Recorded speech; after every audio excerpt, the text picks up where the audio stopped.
ورحمة الله وبركاته. اسمي يندر اسماوتي. أنا طالبة في الجامعة الإسلامية إمام بنجر بادنس في قسم اللغة العربية بكلية التربية. Perkenalkan, nama saya Yandar Ismawati. Saya adalah salah satu mahasiswi Universitas Islam Negeri Imam Bonjol Padang dengan jurusan Pendidikan Bahasa Arab, Fakultas Tarbiyah dan Keguruan. Pernah gak sih kita berpikir, kenapa ada beberapa kata yang sama di dalam Al-Quran, tetapi memiliki harokat akhir yang berbeda-beda? Kadang berharokat dhamma, fathah, ataupun kasrah, meskipun katanya sama. Contohnya dalam lafaz jalalah, itu dalam basmalah. Itu terdapat lafaz jalalah yang berharokat kasrah. Bismillahirrahmanirrahim. Bismillah berharokat kasrah. Sedangkan dalam ayat kursi lafaz jalalah berharokat dhammah. Allah la ilaha illa huwal hayyul qayyum. Allah. Sedangkan di dalam ayat lain, yaitu dalam surah Al-Baqarah ayat 193, berbunyi innallaha ma'as sabirin. Innallaha berharokat fathah. Perubahan harokat tersebut tidaklah sembarangan, karena terdapat kaidah-kaidah yang mengatur perubahan harokat setiap kalimat tersebut. Kesalahan dalam pemberian harokat bisa mengubah pelaku menjadi korban ataupun sebaliknya, yang mana kesalahan itu sangatlah fatal. Oleh karena itu, mempelajari kaidah seputar perubahan harokat akhir ini begitu penting. Kaidah-kaidah itu dibahas dalam ilmu nahwu, karena memang ilmu nahwu adalah salah satu cabang dari ilmu bahasa Arab yang membahas tentang bagaimana menyusun kalimat yang sesuai dengan kaidah bahasa Arab, baik berkaitan dengan kata dalam suatu kalimat ataupun kondisi katanya dalam suatu kalimat. Jadi, pada kesempatan kali ini, saya akan membahas kalimat atau perkataan atau di dalam bahasa Arab disebut dengan kalam. Menurut ulama nahwu, kalam adalah al-kalamu huwal lafzul murakkabul mufidu bil wat'i. Kalam adalah sebuah lafaz yang tersusun yang mempunyai faedah dan dengan disengaja. Kalam dalam bahasa Arab juga disebut dengan jumlah mufidah. Maka, sebuah ungkapan akan bisa disebut dengan kalam dalam bahasa Arab apabila memenuhi 4 syarat. Yang pertama, adanya lafaz. Lafaz secara bahasa berarti kata, sedangkan menurut istilah as-sautul mushtamilu ala ba'dil hurufil hija'iyyati, yaitu suara yang mengandung sebagian huruf hijaiyah. Maka, jika sebuah lafaz tidak bisa ditulis dengan huruf hijaiyah seperti suara burung, suara beduk, suara gitar atau lainnya, tidak bisa kita katakan dengan lafaz. Yang kedua adalah murakkab.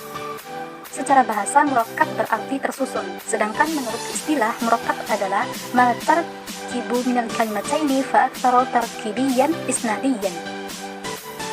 Murakkab adalah sebuah kalimat yang tersusun dari 2 kata atau lebih, yang mana kalimat yang satu dinisbatkan dengan kalimat yang lain. Contohnya qama zaidun, yaitu zaidun dinisbatkan kepada qama, itu berdiri.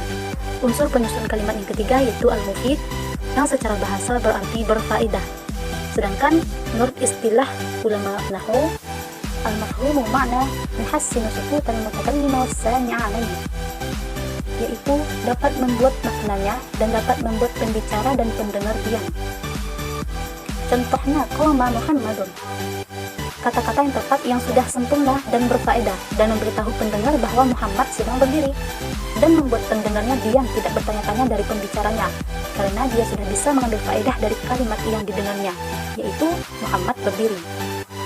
Yang keempat, syarat-syarat bisa dikatakan kalam, yaitu bil wat'i. Al-wat'u secara bahasa artinya sengaja, sedangkan menurut istilah al-wat'u adalah al-mufidu bil qasdi, memberikan faedah dengan sengaja. Itu lafaz itu harus disengaja dan menggunakan bahasa Arab. Jadi, ucapan orang yang menggigau ataupun ucapan yang tidak menggunakan bahasa Arab dan ucapan burung yang tidak dimengerti oleh manusia, maka tidak bisa dinamakan dengan kalam. Adapun unsur-unsur penyusun kalam ada 3. Yang pertama isim, yang kedua fi'il, dan yang ketiga huruf. Yang pertama isim. Pengertian isim. Al-ismu wa huwa kalimatun dallat 'ala ma'na fi nafsiha wa lam taqtarin bi zamanin wat'an. Isim adalah kata yang mengandung sebuah makna pada dirinya dan tidak berkaitan dengan waktu. Yang mana isim bisa menunjukkan kepada manusia, hewan, tumbuhan, benda mati, tempat, waktu, sifat, atau makna-makna yang tidak berkaitan dengan waktu. Tanda-tanda isim. Tanda-tanda isim ada 6. Yang pertama, bisa dimasuki oleh huruf kosam atau sumpah, yaitu huruf yang menyatakan kesaksian, yang terdiri dari waw, ba, ta. Contohnya, wallahi, demi Allah. Kemudian tanda yang kedua, idhofah. Idhofah adalah beberapa kata tapi satu makna. Contohnya, kita berfiqh, buku fikih. Kemudian tanda yang ketiga, dimasuki oleh alif lam. Contohnya, al-kitab. Jadi, setiap kata dalam bahasa Arab yang mempunyai alif lam itu adalah isim. Kemudian tanda yang keempat, dimasuki oleh huruf jar. Huruf jar ada 9 huruf, yaitu min, ila, an, ala, fi, rubba, ba, kaf, lam. Contohnya, minal masjidi. Pada umumnya, setelah huruf jar ini terdapat isim, dan isim tersebut berharakat kasrah. Kemudian tanda isim yang kelima, yaitu tanwin. Tanwin, secara pengertiannya, adalah harkat atau tanda baca yang terdapat pada akhir kata dalam gramatikal bahasa Arab. Biasanya, pengucapan tanwin disamakan dengan pengucapan nun mati, sehingga seolah-olah ada nun mati pada akhir kata tersebut. Penulisan tanwin tersebut antara lain yaitu ditulis dengan double fathah, double kasrah, ataupun double dhammah. Contohnya, qama rajulun, laki-laki telah berdiri. Jadi, semua kata dalam bahasa Arab yang berharkat tanwin, baik itu dhammatain, fathatain, ataupun kasratain, pasti dia adalah isim. Adapun tanda-tanda isim yang terakhir yaitu idkhalu hurufin nidai. Itu dimasuki oleh huruf nida. Huruf nida adalah kata panggilan, yaitu huruf yang digunakan untuk memanggil seseorang. Hurufnya ada a, hayya, ya, hayya. Contohnya, ya rajulun, wahai laki-laki. Kalau dilihat dari silabus yang diminta, di situ cuma diharuskan untuk menjelaskan pengertian dan tanda-tanda isim. Jadi di sini saya akan menambahkan materi yaitu tentang pembagian isim. Anwa' ismiyah. Jadi, pembagian isim itu ada berdasarkan beberapa jenis. Yang pertama, min haitsu adadihi, itu berdasarkan jumlahnya. Berdasarkan jumlahnya ada isim mufrad, musanna, dan jamak. Isim mufrad adalah kata tunggal. Sedangkan isim musanna adalah kata yang bermakna dua atau ganda. Sedangkan jamak adalah sesuatu yang lebih atau yang terdiri dari 3, yaitu disebut dengan jamak. Jamak ada 3, ada jamak mudzakkar salim, ada jamak muannats salim, dan ada jamak taksir. Kemudian pembagian isim yang kedua yaitu berdasarkan jenisnya, yaitu ada isim mudzakkar dan ada isim muannats. Isim mudzakkar adalah isim untuk laki-laki, dan isim muannats adalah isim untuk perempuan yang biasanya ditandai oleh ta marbuthah. Kemudian pembagian isim yang ketiga yaitu ditinjau dari keumuman dan kekhususannya, yaitu ada isim nakirah dan ada isim ma'rifah. Isim nakirah adalah isim yang belum diketahui atau belum pasti, masih umum. Sedangkan isim ma'rifah adalah isim yang telah diketahui atau yang telah khusus. Kemudian pembagian isim selanjutnya yaitu ditinjau dari keterimaannya tanwin atau tidak, yaitu ada isim munsorif dan ada isim ghair munsorif. Isim munsorif adalah isim yang bisa menerima tanwin, dan isim ghair munsorif adalah isim yang tidak bisa menerima tanwin dan tidak boleh kasroh. Adapun pembagian isim yang terakhir yaitu ditinjau dari perubahan akhir katanya, yaitu ada mu'rab, ada mabni. Mu'rab adalah isim yang bisa berubah, sedangkan mabni adalah isim yang tidak bisa berubah atau tetap. Adapun penyusun kalam yang kedua yaitu fi'il. الفعل هو الكلمة الدالة على معنى في نفسها وقد قرنت بزمن وطن. Fi'il adalah kata yang mengandung sebuah makna yang ada pada dirinya dan berkaitan dengan waktu. Jadi fi'il adalah kebalikan dari isim. Isim tidak berkaitan dengan waktu, sedangkan fi'il berkaitan dengan waktu. Alamatul fi'liyyati, tanda-tanda fi'il. Ittisalu bita'il fa'il, bersambung dengan ta fa'il. Contohnya katabtu. Ats-tsani ittisalu bi ta' at-ta'nits, bersambung dengan ta ta'nis. Contohnya dhahabat. Ats-tsalits ittisalu bi ya'il mukhatabati, bersambung dengan ya mukhatabah. Contoh taqra'ina. Ya mukhatabah adalah ya yang terdapat di dalam fi'il mudhari' dengan dhamir anti. Kemudian ar-rabi' ittisalu nun at-taukid, bersambung dengan nun taukid atau penguatan. Contoh liyaktubunna. Al-khamis idkhal qad, masuknya qad. Contohnya qad aflahal mu'minun. Thumma idkhal sin, dimasuki oleh sin. Contoh sayaqulu as-sufaha'u minan nas. Wal akhir idkhal as-sawt, mithlu kalla sawfa ta'lamun, itu dimasuki oleh saufa. Kemudian saya juga akan menambahkan pembahasan yaitu tentang pembagian fi'il. Pembagian fi'il yang pertama min haitsu waqtihi, dari segi waktunya, yaitu ada fi'il madhi, mudhari' dan amar. Fi'il madhi adalah kata kerja yang telah berlalu, fi'il mudhari' adalah kata kerja yang sedang berlangsung, dan sedangkan fi'il amar adalah kata kerja yang akan datang, akan terjadi. Kemudian nurul fi'liyah ats-tsaniyah min haitsu hajati mawdhi'ihi, yaitu fi'il berdasarkan kebutuhannya terhadap objek. Wa huwa lazibun wa muta'addiyun, dia adalah fi'il lazim dan fi'il muta'addi. Fi'il lazim adalah fi'il yang tidak membutuhkan objek, sedangkan fi'il muta'addi adalah fi'il yang membutuhkan objek. Ats-tsalitsah min haitsu fa'ilihi, yang ketiga yaitu fi'il berdasarkan ada atau tidaknya subjeknya atau pelakunya. Di sana ada fi'il ma'lum dan ada fi'il majhul.